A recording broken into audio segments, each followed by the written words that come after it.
নমস্কার বন্ধুরা, আপনাদেরকে স্বাগত জানাই the village technical poultry farming YouTube চ্যানেলে। আপনারা দেখতে পাচ্ছেন আজকে হচ্ছে আমাদের বাড়ির 9 দিন। পাখি খুব সুন্দর আছে। আজকে বোর্ডিং বাড়াতে হবে, যেহেতু আজকে 9 দিন হয়েছে আমাদের মুরগি অটোডিং কাজ শুরু করে দিতে হবে। তাই তুষ ফেলা হয়ে গেছে।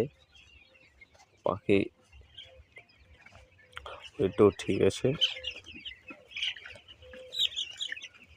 যদি ভিডিওটি ভালো লেগে থাকে বা ইনফরমেশন কিছু চাই পাখির সম্বন্ধে, কিভাবে বডি ওয়েট আনা যায় বা কোনো কিছু যদি সমস্যা আসে বাড়ির, তাহলে আপনারা কমেন্ট করতে পারেন। আর আবার যদি আপনারা আমার চ্যানেলটিতে প্রথমবার এসে থাকেন তাহলে